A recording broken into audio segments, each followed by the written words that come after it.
Yeah, thank you all so much for joining me. Letting me join you all rather. Yeah, I'm titling this talk, "The Burden is Your Gift." And I'll get into why that's the um, title in a second. But yeah, number one, thank you all for letting me share space with you all. Thank you for letting me think with you all. Thank you for the invitation, Joe. I'm just really excited to be here and think with you all and share a little bit about what I've learned from my research that hopefully can spark points of reflection for you. So where did I get this title from? The burden is your gift. I'm not sure if you all know who this person is. This is Mari Matsuda. Mari Matsuda is one of the foundational critical race theorists. I think I can still say that word in Ohio, but yeah, she's one of the foundational critical race theorists. I love her work. She actually, her kid, one of her kids went to DC public schools with me randomly, elementary school. Anyway, I've been reading a lot of critical race work. And I love this quote right here, and I'll read it out, take a second and read it out loud. And she says, if you were tired of pulling others out of their ignorance about your own liberation struggle, all I can say is, I'm sorry, but that burden is your gift. You'll have to find a place to rest when weary, and you will have to come back to the table and ask, whom can I struggle with who will bring their ignorance in good faith and hear what they can learn from me? Now, I love this quote because so often in today's society, I think, especially I'm on Twitter perhaps a little bit too much. And one of the things I see when folks go back and forth is, oh, why don't you just Google it? Or it's not my duty to educate you about X, Y, and Z, right? But here, Mari Matsuda, I think in 93, I think it's called 93, this paper, here she's saying like, no, that's part of our work. You know, that's part of our work as people who care about social justice, racial advocacy. So I think this is a nice little flip to think about labor in general. And how can we think about burdens or labor as part of our gift? So before I get into anything, I want to talk about a few things about what this presentation is not. It's not a sermon or a lecture. It's not a how-to guide. I'm going to try my best to impart little things that I think you all can think with. But it's just a jump off point, really. It's a conversation starter. I'm not going to be yelling at you, this is what you need to do. Because as a fellow, instructor, past K-12 educator, I used to hate when people would come in for kind of professional development and be like, this is it, this is what you have to do, when they have very little idea about my context, right? So my hope is that this can spark reflection more than anything. So I won't get too deep into my biography, but I do think it is helpful to learn a little bit more about me. Again, as mentioned, my name is Antar Tichavakunda. My pronouns are he, him. This is a sketch of me with a little bit more of a beard than I have in real life, but I think it's important to be aspirational, right?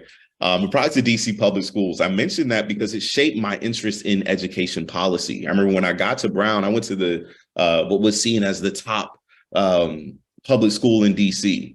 And when I got to Brown, I remember taking an econ class and really struggling in econ class. Part of it, I think, is probably because I was skipping a lot of my classes. But other than that, I think I remember meeting some of my fellow, my peers in class, and they would mention that, oh, yeah, we had this in AP econ, advanced placement econ. And I said, wait, you had this class already, or an iteration of it? And this is my first real encounter with economics. So I started thinking more deeply about educational inequality. How is it that someone like me who, I'm a third generation college student, right?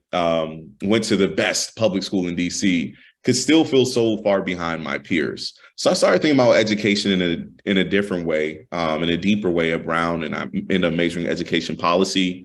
I taught for a couple of years. I did the Teach for America program. I definitely have my critiques of the program, but it got me in the classroom. I'm very thankful for that. After I did Teach for America, I ended up pursuing my doctoral studies at USC, where I studied the sociology kind of race in higher education. My first appointment was at the University of Cincinnati. I taught there for 4.5 years, and now I'm at University of California, Santa Barbara. And I'm just super happy to be with you all for a little bit. So a little bit about my approach.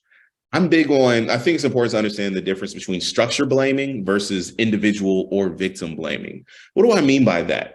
There's this book by Richard Valencia, and he talks about deficit thinking. And he has this, I'm going to change it up a little bit, but he has this metaphor to help us think through what structure blame versus victim blame means. So imagine you all are like walking on the sidewalk or something, right? And there's one area of sidewalk that's way out of it's way rougher than the other part of the sidewalk. And it's not level at all. And so you trip over the sidewalk, right?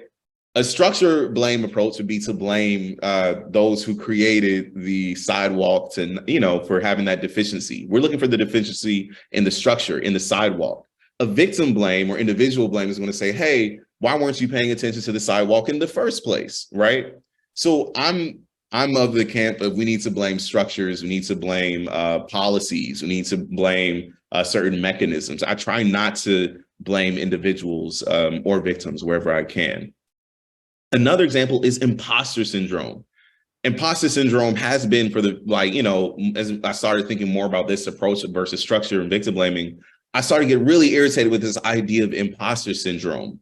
Why? Because it puts the onus, it puts the onus on the person who feels like an imposter, right? So if I'm a student and I'm attending a predominantly white institution, and I feel like I'm an imposter in a certain classroom, is it my fault for feeling like an imposter, or is it something about that classroom, something about that space that makes me feel like an imposter? So I think as a critical theorist and also critical race theorist, you ask not what the person should do to feel less like an imposter. You ask what structures, policies, practices, or relationships are making a person feel like an imposter in the first place. That way it becomes, we're like, okay, let's take our eye to the structures. And I think if we do that, then we can create more sustainable change. So again, that just tells you a little bit more about who I am, how I approach my work. Some of you have probably seen or read this book, super important work. Why Are All the Black Kids Sitting Together in the Cafeteria and Other Conversations About Race by Beverly Tatum.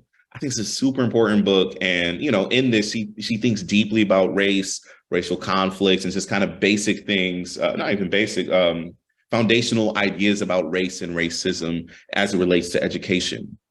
My approach kind of jumps off from that when I'm saying, yes, that's important to understand why the Black kids are sitting together. But I'm also curious about what's going on at the table full of Black kids, right? So I'm curious about what life those Black students are making at that table. Who's talking about what are they talking about? Are they talking about a test? Are they talking about who's wearing what? Are they sharing food? That type of thing. I'm curious about that. So that gives you more idea about how I'm approaching my research. As mentioned, I have this book, Black Campus Life. It's available open access in case you're interested in reading or learning more about it. But in that book, I hung out with Black students at a historically white institution for a year, Black engineering students in particular. And I went to the NSBE meetings, National Society of Blacks in Engineering. And I went to those NSBE meetings like weekly for that whole year, hung out with them, skipped class with them, partied with them, everything. So this book is that culmination of that work.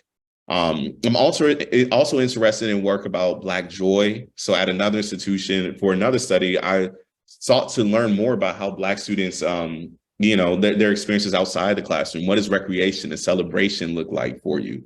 Also interested in just other things pertinent to racism on campus. So I have one study about university memorials and symbols of white supremacy.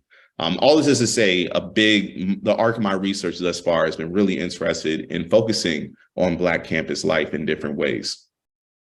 So if you forget everything else from this keynote, I want you to remember 4 things. 1, students are dynamic. And I will specifically be talking about Black students. But one of the things that I do that some would say is radical or transgressive, I try to force readers to see themselves, regardless of their race, through Black students, right? So I argue that all students are dynamic, but Black students in particular, we can learn from Black students' experiences. I say group work is racialized and group work takes work for us as teachers. Academic integrity is racialized. Don't be the feds. That's the one thing I will kind of always say. I will give a directive for that. I think sites of inclusion, if we're thinking about classes, are processes, not destinations, and we have to dream them up. So how do you understand Black student life at PWIs, predominantly white institutions? And I'm going to try to do something here. Hopefully some of you all are at the computer so you can help me out. If not, I'll just be silent for like 30 seconds and take a hint. But I want you all to actually write in the chat. When you think of Black student life at predominantly white institutions, what comes to mind? It can be a stereotype. It could be something you see from the news, from your experiences. I want you to write in the chat. When you think of Black student life at predominantly white institutions, what comes to mind? Isolation. Thank you, Nancy. Diverse, marginalized, subpar opportunities, loneliness. Yes, racism despite good intentions, affinity groups, Black student unions, yep. Support systems, unpaid professional athletes, exploitation, finding your group, specialized organizations, yes, yes. Isolated but collaborative and supportive. I'm loving this, yeah. So feel free to use the chat. That's, helpful for me too. It's like the equivalent of people nodding their heads, right? And if this is a talk in person. But yeah, thank you all for participating. Microaggressions, exactly. So take note of what's in the chat. So I want to, again, think about this. I think about moments like this. This is an instance of what I would think of when I think of Black student life. Images like this are conjured. And typically when I ask folks like in audiences across, like at different places where what they think is happening here, folks will say, oh, this looks like a protest. Oh, it looks like some type of demonstration, right? But they're often surprised to know this is the forced like stoppage or closure of a predominantly Black party at USC. A bunch of, around graduation weekend, students are happy. They're celebrating, of course, right? And there's one party going on one side of the block and another party going on the other side of the block. One party had predominantly Black party goers. Dozens of noise complaints apparently were called on this party, and dozens of helicopters came to shut down this party, right? Even arrested a few Black students. On the other side of the street was an equally loud party, but had predominantly white party goers. And the only people they stopped were the Black party goers. So I think of moments like this. I think about how Black joy, Black celebration is policed. I think about how sometimes instances of white revelry, especially in pan-Hellenic organizations, centers on anti-Black violence. And of course, I think about resistance. I think about how Black students are forced to be activists in some ways. I think about a lot of the things you all mentioned in the chat as well, right?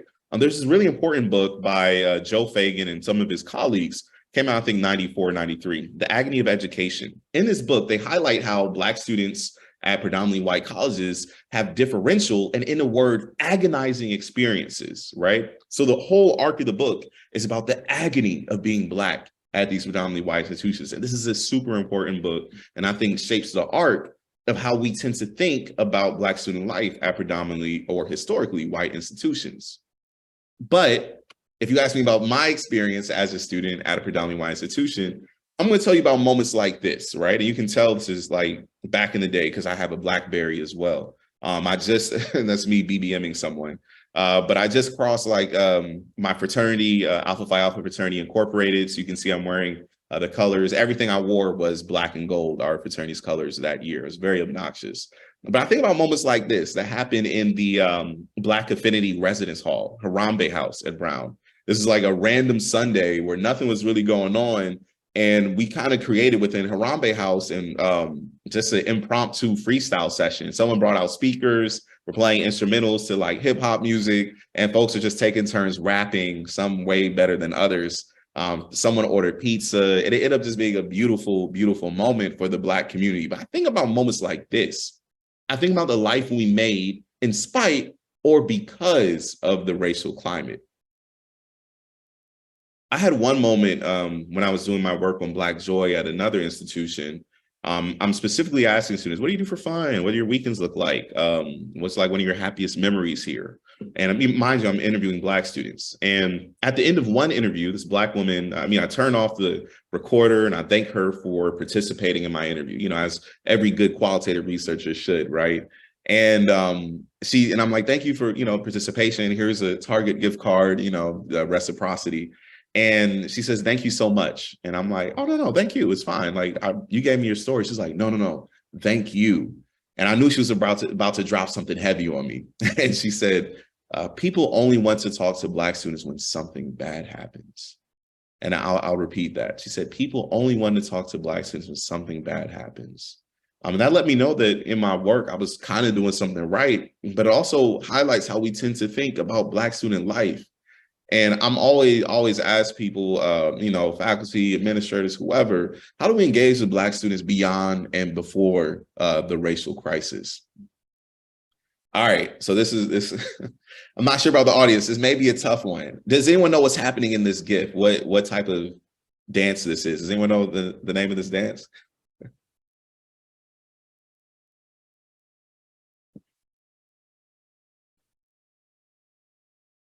All good, all good. We'll get to that. It's not the Dougie. Looks kind of like a Dougie though. Millie Rock. Thank you, Janelle. Janelle was like, "Oh, am I going to be the person to type this out?" Carrying it for the culture. So this is the Millie Rock. I think it came out like the Jersey, New York type area. One of my favorite dances, actually. But anyway, it was really big during the time of me doing this study about Black campus life. So that's just kind of like the background. Y'all like, where is he going with this? There is one student that I talk about in my book. We'll call him Johnson. Johnson did not feel like he belonged at this institution at all. Black engineering student, right? And I highlight how different students navigate different social worlds. He would say that in social worlds on campus, he would say that the Black community as a social world is where he felt at home. Everywhere else on campus felt like he didn't belong. The engineering community, he didn't feel like he belonged at all. The larger community, he didn't feel like he belonged at all. So much so that he said that being at this school hurts. Like he used that corporal language. It hurts to be at this institution. But it's complex, right? So there was one event where all these Black students kind of create a space for themselves at it was like the midnight brunch on campus. So during finals, the university opens up the cafeterias at midnight for students to come in to have brunch, right? Because everyone's doing all-nighters. So Johnson, amongst other Black students, kind of create this own like unsanctioned kind of Black event within a larger campus event. And here I'll just read what happened in this kind of cafeteria space. So mine's just like 80 Black students in like an alcove of a cafeteria. And Johnson, remember the student feels like he doesn't belong to the institution. He played the song Millie Rock. He was kind of like the resident DJ on campus. And he did his own Millie Rock. And he told me once the key is in the footwork. So for almost 30 seconds, the spotlight was on him as he expertly Millie rocked, whirling his arms and rotating his body with speed, precision, and improvisation that had a hypnotic effect. For that moment, he was supremely confident. And the students roared with like excitement. For that moment, he was in control of himself and in control of the community, which he so cared about. And I argue it's precisely because of his heavy participation in the Black community.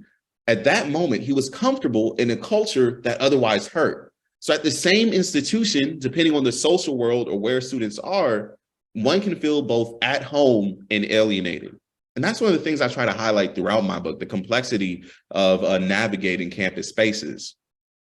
So what I want you to remember, students are more than the oppression they endure. Students are dynamic. Students are not always thinking about their marginalized status or identities. The next thing I want to bring up is group work. As a researcher, you try to, I try to allow myself to be surprised. One of the things I was really surprised by was group work. I was not expecting this to be a big finding from my research. So again, I'm gonna need you all's participation here. So imagine you were the only Black person in the class. You've tried to make friends, but your peers don't return your texts. In your first two group projects, you had bad experiences. They update you last minute, are rude to you, share inside jokes you aren't privy to, act like you have nothing to offer intellectually, and just plain exclude you. What do you do for the next group project? A, deal with it and just hope you're in a better group. B, express to the professor your concerns. C, do the group project by yourself. Or D, reach out to your diversity office and file a bias report. I want you to put something in the chat about what you would do.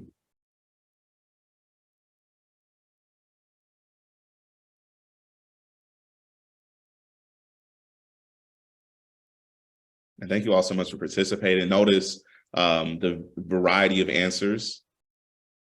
I'm seeing a lot of C's though.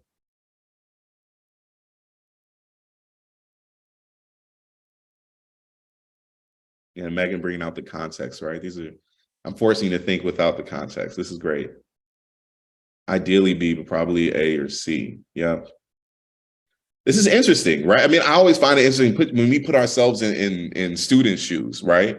And I think about myself, even as a scholar, I as a researcher, one of my friends joked, she looks at my Google Scholar page, she was like, "You are not collaborative at all, Antar." I'm like, whoa, how do? Because I prefer to work by myself. But I think about it as a student, this little scenario isn't me like just making stuff up.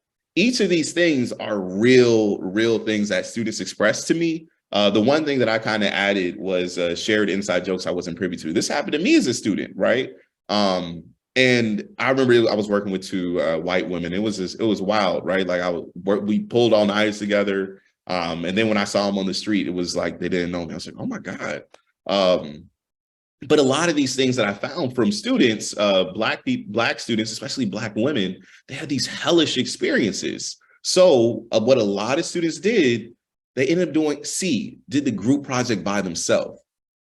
They did group projects by themselves. And there was only one instance, right, where a student kind of had to protect herself because her group members were saying she wasn't doing anything, but she had, in her words, receipts. So she was able to say, oh, no, I actually did all this group project, and you all were actually being really, she's working with two white men, and so you all are being pretty hurtful for me too. The professor changed the grade, but didn't do anything to kind of like correct the behavior of the students, right? So again, we have the onus on the student to make up for group work that isn't necessarily facilitated well, or to make up, or it's the onus is on the student to just be burdened with these terrible interactions. And I just see that group work is kind of a beast. But again, look at those answers, see what was your hunch, and what answers did you not see? I didn't see much about the bias report, which is interesting. So here I have two kind of like statements that are that I saw in older literature about Black students and their success in higher education, specifically in the math and engineering STEM spaces. And this is what researchers said. Black students do not know how to work in groups, basically, and Black students will perform better academically if they collaborated more. One of the things I saw is not that simple, right? Like none of this is ever that simple. It's not that simple. Black students, like any student, they would like to work together sometimes, but it's harder given group dynamics and anti-Black racism. This is words from one of the students. She said, for example, there's some projects where it's like, oh, we could do it with one or two people. Most of the time, I do it by myself because one, it's easier to do it by myself than to find somebody. And she's like, okay, let me talk to Becky over here. And Becky, she's using that as a term to refer to like a white woman. Becky over here, who doesn't actually want to talk to me and kind of pretend like I care to do this project with her when the professor said I didn't have to do it with the person. So I just do it by myself. And I was like, oh, wow, that's incredible that you're doing that. And she said, yeah, but you think about the toll that takes on me, because she's doing work that's supposed to be split up into groups all by herself, right? So how does that shape her experience in class, but also her higher education experience in general? What does that lead to? But of course, I want to, again, one of the things I want to emphasize to you all, of course, not all Black students, not all students are the same, despite their shared marginalized identity. There was one student, for example, we'll call her Egypt, who didn't notice actually that she didn't notice her kind of rude interactions that she had to deal with in groups until she went to a NSBE, National Society of Black Engineers, until she went to a NSBE meeting and heard other students kind of sharing their experiences. And she was like, oh, wait, that is kind of messed up that I'm dealing with that. Another student, Nina, a Black woman, she did everything right. She was she was like she was like the Miss Engineering School, right? She was involved in all these groups. But interestingly, when it came to her classwork, she was a mechanical engineer. She said that she always found difficulty finding a group to work with or a study group. So she had to insert herself in order to find folks to work with. So even though she was doing everything right, very outgoing, extroverted, she still struggled to kind of come up with a group to study with. And then there's students like Martin. Martin, again, Black man, went to a predominantly white, super elite private school. And when he came to this institution, he said it felt just like his high school, right? So for him, however, group work was just fine. So for him, he was kind of socialized for this space, and group work worked as it should, right? So he felt just fine when it came to group work. So I just want to highlight kind of like the dynamism within these experiences. Also talk about academic integrity as another thing for us all to think about. So, and I want you all to think about this question. I know I kind of feel like I know the answer to this. Do you think college students at some point engage in some form of cheating or unsanctioned collaboration? And I just want you to write in the chat, yes, no, or I'm losing sleep over Chat GPT.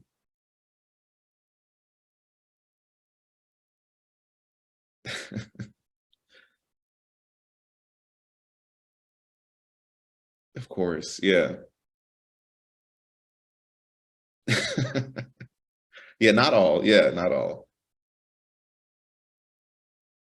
So I think it's important for us to think about, yeah, yes, all students, right? And I think it's important to highlight that, right? But this is another thing that I was really surprised about in my research, that academic integrity became a big topic. I even ended up writing an op-ed about this. I said, let's talk about race and academic integrity, because Inside Higher Ed had this whole series on academic integrity. And all I wanted to say was that, hey, when we're talking about academic integrity, race matters. That's all I wanted to say. I wasn't saying one group was cheating more than the other, or, one group was doing more kind of like unsanctioned or collaborating more than another. I was just saying, hey, race matters here, and it's not race neutral. One student, for example, was talking about how this is a student who was in biomedical engineering, Black woman. And she said, I met this guy who I think graduated last semester. Oh, electrical engineering. He's like, I've got a Dropbox full of stuff from other semesters.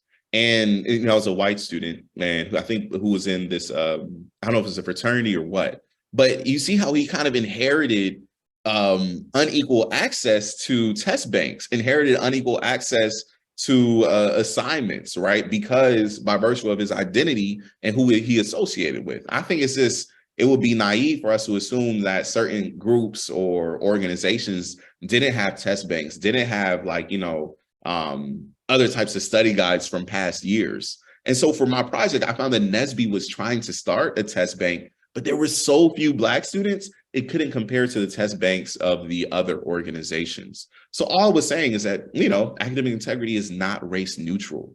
I ended up getting doxxed or harassed by a lot of campus reform. I don't know if you all know about that, or like conservative thinkers, for me saying that. It completely twisted my words. But anyway, I think it's important to say it's not race neutral.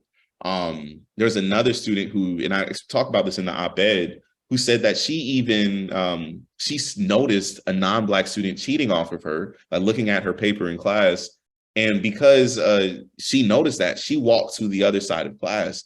Not, her main reason for walking the other side of class was because she thought that if the professor noticed that, he would assume that she was the one cheating off of the other student because she was a Black woman, right? So I think, again, all I'm saying is that academic integrity, how we think about it, is racialized.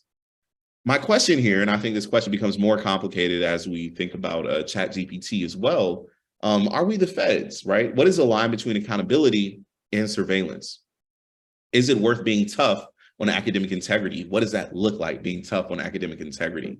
And who looks like they are cheating? And that's the main point I want to think about, right? Like, who looks like they're cheating? Who do we assume the best for, and who do we assume the worst for? Based on a lot of the students' experiences that I chatted with, they felt like their professors would sometimes assume the worst of them based on their identity as Black people. So again, just a couple points of reflection. And I know this will be recorded, and I'm happy to shoot out this PowerPoint to you all as well. But one thing we can always think about, I think we're forced to struggle with this more given the onset of AI, is how can we create conditions where working groups is more inclusive? And how do we think about academic integrity? Does identity matter? How does identity matter? And with these points of reflection, obviously there's no clear-cut answer, but I think it's important that we struggle with it and we work to create conditions where more students feel like they belong, where more students feel like they can work in groups. And we have to think about how we can facilitate that as well.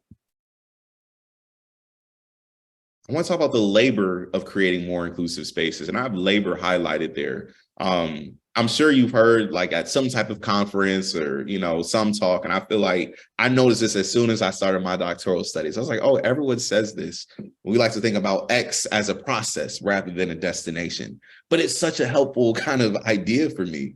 So I like to think about that inclusive spaces, our classroom spaces, whatever. I like to think about inclusive spaces as processes, not destinations. We should strive for safer spaces. Safer, right? Not a safe space, a safer space. And there's research talking about that idea too. More equitable spaces, braver spaces, and more inclusive spaces. So here, I'm trying to highlight just the importance of letting go of that idea that that safe space can be reached or that brave space can be reached. We have to think about it as a continual process rather than something that we can achieve. And I'm all about kind of just feeling good about myself, because life is hard, teaching is hard, research is hard, all that. So when I think about it as a process rather than a destination, I'm able to, when I think about a process rather than destination, it kind of relieves that burden of me feeling like, oh, dang, I didn't meet it. Dang, it's not inclusive today. It's not equitable today. No. Like, it's a win because I was working towards it. It's a win because it's a process, and I'll never actually meet that point, right? So I want to encourage us, and I'm sure you all think about this, or remind us rather that these spaces, these classrooms are processes. They're always in flux. It's never a destination. So I want to talk about a few different concepts just to highlight the complexity of these racialized interactions or interactions within class, or not even within class, but wherever, right? So these are three different kind of concepts, right? Racial spotlighting, racial ignoring, and micro affirmations. The first one, racial spotlighting, right? And I think these three will come to fore in the next slide that I highlight. So I just want you to think about each of these differently, right? So one, racial spotlighting. Racial spotlighting occurs when a racial group is made hyper visible when they would rather not be. This is often a result of being the only one or of the few in a class. And I think Dorinda Andrews is the scholar who came up with these terms, and I can share that as well. Racial ignoring occurs when students are made to feel invisible by students, faculty, staff, or other races when they would rather be seen or acknowledged. So this is tough, right? Because as faculty, as folks who work with other people, how do we know when someone when someone wants to be seen, right? How does being seen look like? So there's always that kind of, it's always tough, I think, working across difference. But I think these two concepts, racial spotlighting versus racial ignoring, highlight the complexity in these interactions. The last term is micro affirmations. Micro affirmations are small acts in the workplace or in the classroom that foster inclusion, comfort, or support for people who may otherwise feel unwelcome or invisible in an environment. Within the concept of higher education, micro affirmations can communicate to students that they are welcome, visible, and capable of performing well in the college environment. So I would encourage us to think about, what does a micro affirmation look like for students with marginalized identities? What does it look like for us to show them that, hey, you belong here, right? Maybe it's learning, I'm sure you all learn everyone's names, right? But maybe it's making sure you're learning how to pronounce their names correctly. Maybe it's asking a student, how was your weekend, or inviting them to office hours and going out of your way, hey, why don't you come to office hours? But then we come with that kind of point, like, okay, is that more racial spotlighting? I don't know. But anyway, I think it's something that we should kind of struggle with. How can we make students with these marginalized identities, Black students, however, in a PWI, for example, how can we affirm them in a way that isn't super heavy-handed, right? But kind of just lets them know, okay, I'm a student here. You're treating me like I'm a student and I belong. to kind of show the complexity and of these interactions and how this is a process and something we should just be mindful of. If anything, I just want us to be mindful of these interactions. This is also from my book.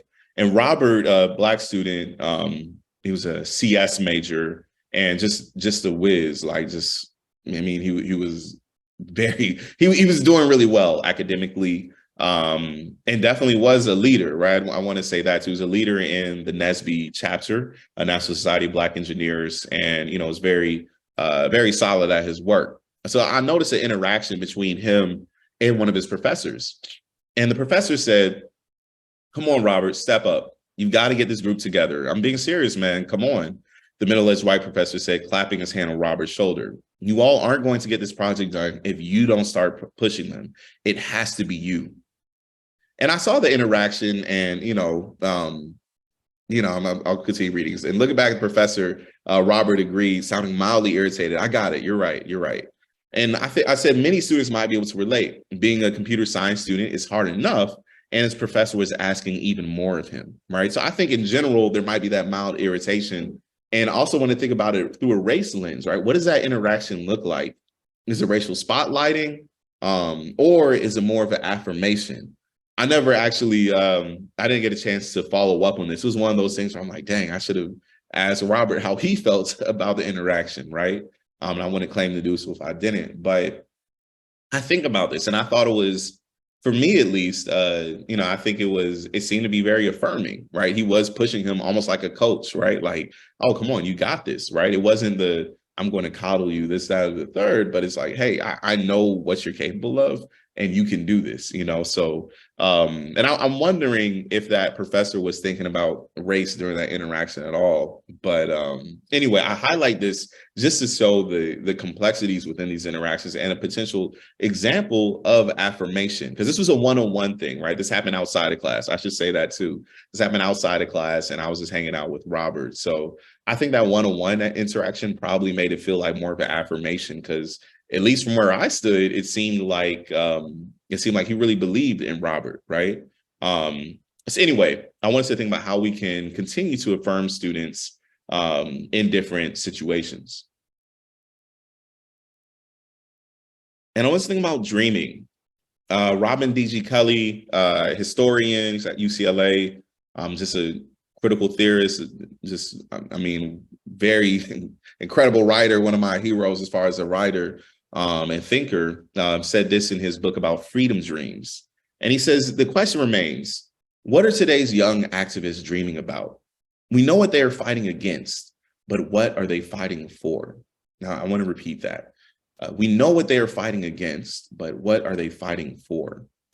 My main point is that we must tap the well of our own collective imaginations, that we do what earlier generations have done, dream. And what does this have to do with us as instructors and folks who work in higher education? I think it's important for us to think less about what we have to think about, what we're fighting against, what stands against us in creating equitable classes. But it's also important to dream of an equitable classroom, an inclusive classroom, a more inclusive classroom, right? So I think it's important for us to think to ourselves, or even write it down, whatever. What is your classroom at its best? What does it look like? What does it sound like? Who's talking? Who's in the classroom? What are folks discussing? How do you feel, right? I think it's important to have that aspirational idea of what you'd like your classroom to look like, what you would like that more inclusive classroom to look like. So here, I'm urging us to dream up these spaces. So I think, it's not enough to talk about the difficulties. That's important to highlight the structures that we are pushing against and the difficulties, the tensions within these interactions. But it's very important to have that ideal. Okay, what does that inclusive space look like that we are in a process of creating on a daily basis? So I would urge all of you, as I do myself, right? I'm about to teach undergrad for the first time. I've been teaching grad students for the past 5 years. So I'm thinking okay, what is this undergrad classroom going to look like? Very excited, very nervous, but I know it's going to be a process, and I'm in the process of dreaming up what that classroom is going to look like too. So, and this is a quote from one of my very good friends that I work with, Dr. Jalil Bishop. And this was just in conversation. He's always just dropping gems on me. And I'm the type of person who I'm trying to get over this, I just wrote all the time. Oh, I gotta do this, I gotta do this, I gotta do that. I gotta get tenure, I have to make sure that I'm gonna be good regardless, So I spent a lot of time writing during my first few years, like a lot of folks do. And my friend Jaleel, Dr. Bishop, said, like, hey man, why don't you when's your next vacation, bro? What's going on? And we just started talking about work and the demands of the academy, publish for parish and all that. And he heard me. And one of the things he said to me during our conversation that really stuck, said, in the academy, we have a lot of models for productivity. We don't have many models of rest. And I think that's so real. We have to think about, what does rest look like for us as faculty? What does rest look like for us as instructors, right? We know all things we could be doing to keep our evaluations up, this, that, and the third. But what are the models? Again, dreaming up that perfect, or, dreaming up that more rested professor, right? That more rested instructor. What does that look like? So I think we have to think about what rest looks like for us. So I'm going to end this with something I tell, like, I mean, I don't care what I'm talking about. I kind of emphasize this to everyone, my students, my peers, whoever, often tell folks, like, you're not good if you are not good. I teach a lot of heavy classes. I'm teaching critical race theory. I'm teaching stuff where, at the beginning of the class, I say racism is permanent, and that's heavy for a lot of folks. And even engaging with this literature is in critical race theory and at the intersection of race and education, it's heavy. It's a lot. So I've been thinking more about, like, kind of like the aftercare. What do we do to make sure that we're good? So I tell students in all my classes, you're not good if you are not good. And I think it's important for us to ask ourselves as well. We often think about students, but we have to think about us too. And I'm sure you're hearing this in other sessions as well during this conference.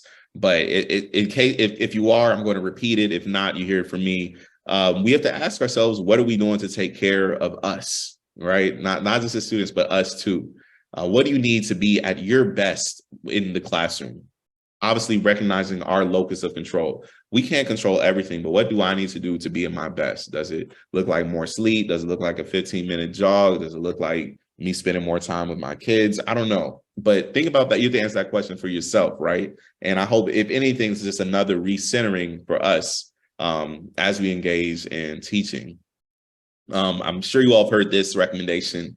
What is one thing that you could remove from your class, whether it's an assignment, a reading, or an activity? What's the one thing that you could remove that can make your life as a teacher easier? And the last thing I want to ask you to think about is, what other practice can you do in the classroom or outside of it to better take care of yourself? I think we live in a society, we do live in a society that prizes productivity over peace, right? So I want to urge you all, as you're thinking about, what works, as you're thinking about creating a more equitable classroom, to continue to think about you, right? How can you, and I think that's, when we get in this profession, we love, like, the teaching. I think that's how we get into it, right? I love teaching, I love educating. I want to be there for my students, but I can only show up for my students if I'm good. I can show best for my students if I'm good. So in order for me to be a better teacher, better instructor, a better mentor, a better researcher, I have to show up for myself too. So I want to encourage you all to think about, what does showing up for yourself look like? So again, if you forget everything else, I want you all to remember, students, Black students as well, are dynamic. They're not always thinking about their marginalized identities, and we shouldn't think about them as such, right? They're not pure victims or anything. Group work is racialized, and group work takes work. If we're going to do group work, we should be intentional about how we're going to make it happen, how we're going to try to create a more inclusive group work setting. Academic integrity is racialized. Don't be the feds. And sites of inclusion are processes, not destination. Dream them up. So at the beginning of this talk, remember, I brought in Mani Matsuda, the critical race theorist, and I want to harken back to that title, The Burden is Your Gift, right? in so many ways, teaching, being, researching, just being a professor in general, it's a burden, right? But I think, we're in this profession for a reason, right? We love to do the work that we do. We love to try to educate. We love to try to mentor, try to impart knowledge. And I mean, for me, at least, I love seeing students spark and love seeing them grow. But we have to be real about the society that we're in. It is a burden, right? And teaching under the constraints of what, like Chat GPT, trying to create assignments where everyone feels like they can engage, without having to run a Chat GPT or something. That's work, it's a burden. Trying to create an inclusive space in your classroom is a burden. You totally could just not do it, and just be like, whatever. It is a burden. But I want to remind us that burden is our gift, right?